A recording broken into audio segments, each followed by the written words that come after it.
So a lot going on in this video. I'm going to pause it real quick for you guys. Highlighted is Ojeda, the goal scorer.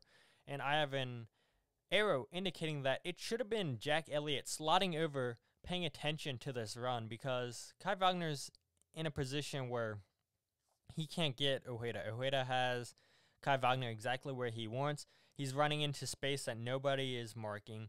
You have Jack Elliott who hesitates, should I go for this 50-50 ball? Should I watch this run? And because of that slight hesitation, Ojeda is able to run by him and Kai Wagner with ease. You have Liam Flock, who's out of position, who tries to go for the 50-50 ball, but instead it should have been Liam Flock on Mauricio Perea, the number 10 for Orlando City, and it actually should have been Jacob Glesnes, as you see the arrow, going for this 50-50 ball, but no communication between Jack Elliott and Jacob Glesnes, and because of that, it's a terrible play by the Philadelphia Union. Completely caught out of position because of that hesitation from Jack Elliott, and because nobody put the pressure on Mauricio, he's able to just clip this ball over the top, sees the run by Ojeda, and Ojeda's in here. And I know there were some people saying, oh, is he offsides, is he not? I don't think he's offsides by the time the ball comes over. And just bad communication here from Jack Elliott and Jacob Glesnes. I'm going to pause it again, where it should have been Jacob Glesnes going for this 50-50 ball, not Jack Elliott, where he realizes I shouldn't go for this, and then he hesitates, and then it's Liam Flock going for it. Just terrible communication for the back line of the Philadelphia Union, and it's no wonder that Orlando City were able to capitalize on just poor communication from the Union. All right, so what you're going to see here, this is the second goal from Orlando City, courtesy of Angulo, and you're just going to see Orlando City passing out of the back because they stopped a Philadelphia Union attack. And what you're going to see here on this play is Jack Elliott is pushed up into Orlando City's defensive half, the Union's attacking half of the field. And on the screen, I have Angulo highlighted. He is the person who gets the goal, but that's not why I have him highlighted right now. You're going to see him put pressure on Liam Flock. And this was a good step from Jack Elliott. And honestly, I don't think the pass was bad to Liam Flock. You're going to see it here on your screen. I have Liam Flock highlighted. And what you're going to see is Angulo come down and put pressure on Liam Flock, which credit to him for putting that pressure, making Liam Flock uncomfortable. But this was bad from Liam Flock because we talked about it during the Columbus game. One thing that stood out to me was Daniel Gazdag's scanning of the field. Before he made a turn, before he made a pass, he scanned and made sure that nobody was around him, and that's not what Liam Flock does here. So Liam Flock's going to go ahead and receive this ball, and what Leon should have done was pass it to Joaquin Torres. You guys see on the field I have Joaquin Torres highlighted, and there's the two defensive midfielders for Orlando City that are right behind Joaquin Torres, but neither one of them reacted. And Joaquin could have received this pass, and if Joaquin would have received this pass, he could have played it out wide here to Olivier Bizo, because you would have had Angulo out of position going towards Liam Flock.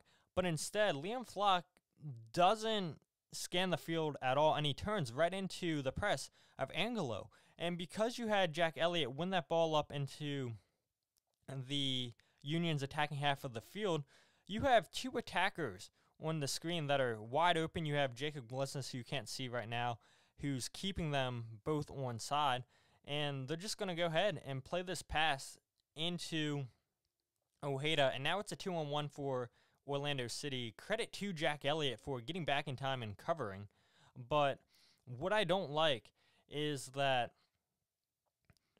it's a botched clearance from the Union. And what we see here is Jack Elliott's going to go to the ball. He's going to go to Ojeda, which is the right play. But if you're going to do that, Jacob Glesnes needs to slot over and cover that space that Jack Elliott's leaving behind. I have it highlighted here on the screen.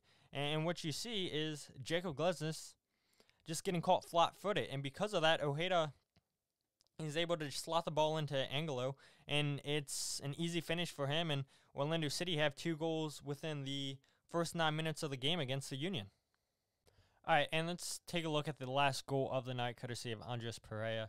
And I thought Orlando City actually defended this play pretty well. We're going to see Bizo combined with Ale Bedoya on the right side of the field, where Bedoya is on the right touchline, and Beiser's going to make an inside run and drag his defender with him. As you can see, the 3 defenders for Orlando City have this pretty well covered. Everybody's marking the guy in 1v1 defending. And the run by Beiser is going to open up space. And that's key for this play happening, where you're going to see Torres run into that space that Beiser made for him. Again, you can still see the 2 center backs have Chris Donovan and Mikel Ua for Orlando City. And then you have the right back, Kyle Smith, in a 1v1 situation against Andres Perea. And I love this from Andres Perea. I'm going to highlight him here, where he starts making a run towards the near post, and then he's going to run off of the back shoulder of Kyle Smith and get himself free, and just out jumps him, and his shot goes off the post. He follows it up and puts it in the back of the net. But we saw this a couple times in the Champions League against Alianza, where Andres Perea was really, really good in the air. We saw last season he was excellent in the air for Orlando City, where we talked about it in the keys to the game, that take advantage of the height difference that the Philadelphia Union have on Orlando City, use that height advantage. And we see it in this play with Andres Perea, where he makes that run towards the near post, and then he backs off, goes towards the back post, out jumps his defender, hits the post, gets his rebound, and puts it in the back of the net. And that was the only goal of the night for the Philadelphia Union.